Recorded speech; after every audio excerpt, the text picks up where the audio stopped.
Hello and welcome to Enchantment of Eternities, ranking all of the Q episodes outside of TNG. So this is a patron requested video, requested by patron Tyler Cease.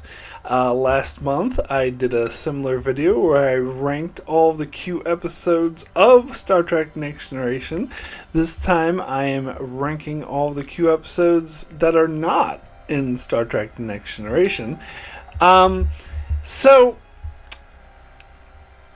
I sort of decided, and sort of Tyler concurs, that I'm only doing the episodes where Q was the main focus, so I'm not doing episodes like Veritas or the finale of Picard. I think, what's it called? The Last Generation? No, that's... Yeah, I think so. It was The Last Generation. But anyway, that, because Q only appears for a couple seconds, so I don't count that. But I also made the decision to include all of Star Trek Picard Season 2 entries in one entry. So rather than count every episode separately, because it would dominate the rankings, quite frankly, because there's not that many episodes. I'm just gonna put it all under the banner of Picard Season 2 because it's serialized, it tells the same story, but also, like, Q doesn't appear that much in each episode. He only appears briefly in each of the episodes, so it actually makes sense to just lump it all together as one thing in Picard Season 2. So that means there's only going to be 5 entries that I'll be ranking, so this will be a top 5 because it starts with the DS9 entry Q-less, and then 3 on Voyager, Death Wish, the Q and the Grey, and Q2, and then Picard Season 2. And so I am going to rank those from my least favorite to my favorite, and I will say this is kind of like ranking the ones that I dislike the least. It's like, it's not very good. Countdown this one is. Not until I think you get to number 1 would I call it an actually good episode. But anyway.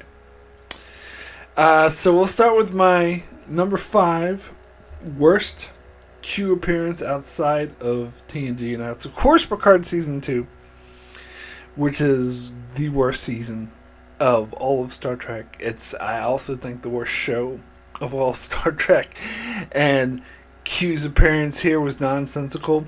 It starts out with him going, "This isn't a helping hand, this is a penance!" Like, he's really pissed off.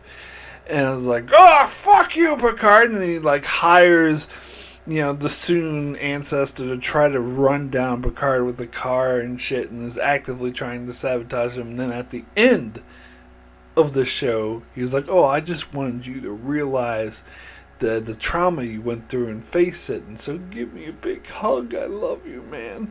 Like, oh, and by the way, I'm dying, which is bullshit. It was a complete, just like Picard, everything else from Picard Season 2, it's a dumpster fire that completely, utterly sucks.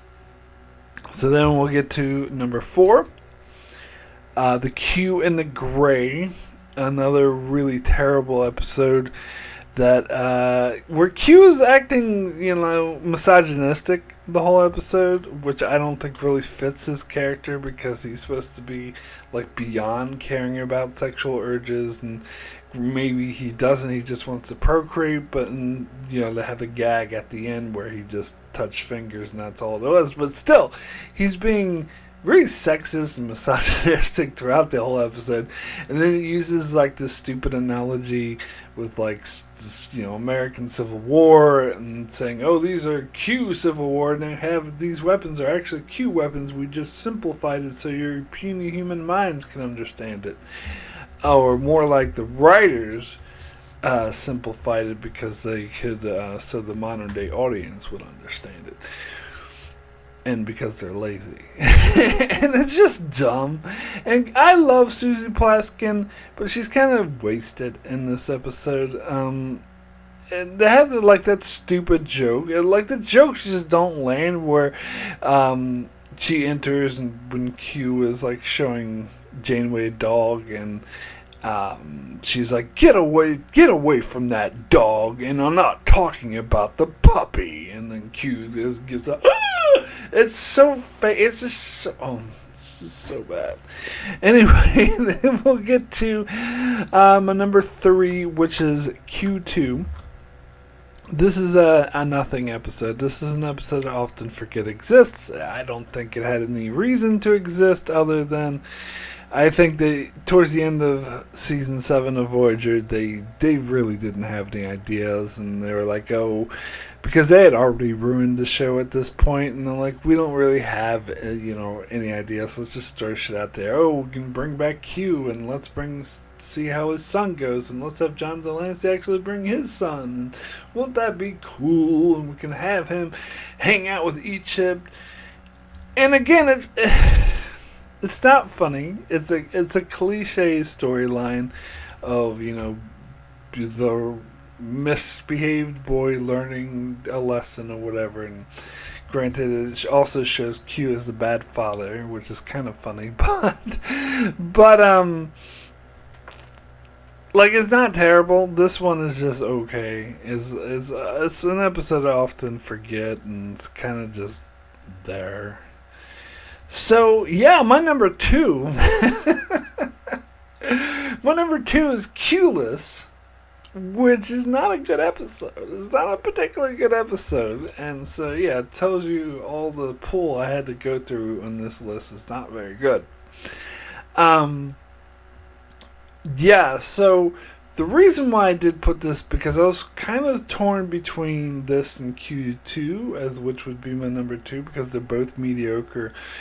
But I gave the slight edge to this episode because of Vosh. I think Vosh is really good in this episode. I think she really fits in Deep Space Nine. I think some of the jokes with her and Quark actually work and are kind of funny. And then, it's funny that Q makes Bashir fall asleep when he's hitting on Vosh, and then the whole Q interacting with the senior officers felt like ham-fisted it in, and it didn't really work. He didn't seem like he really belonged on that show, but it was cool seeing Cisco punch him, I must say. It was kind of okay, but Q was really out of place in Deep Space Nine, but Vosh fit right in. So,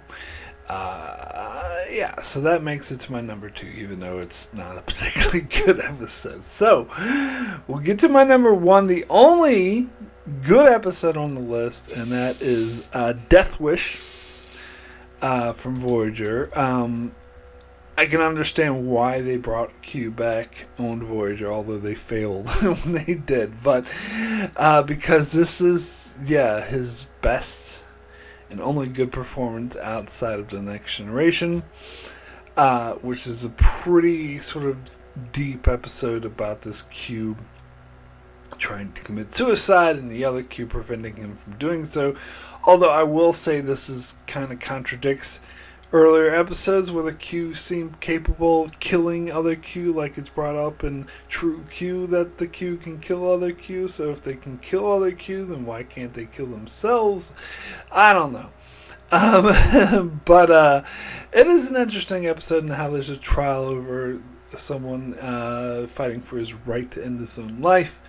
And they also get into the sort of concept of being Q, and this is the first time we see the continuum, even though again it's just a representation, but the essence is saying that there is boring because they've done everything, which if you think someone who's a species that is that powerful and that omniscient, that would be their sort of way of looking at the universe. So, and again, it's a little bit of a retcon, but I think it's interesting that it contextualizes the Q in that manner, and of course the trial format actually really worked and was really interesting. You get Tuvok being his lawyer, which is cool. So this is a good episode. I think it's a tad bit overrated, but I still like it. I still think it's a really good episode. The only really good one that Q appeared in outside of TNG. So that is my number one,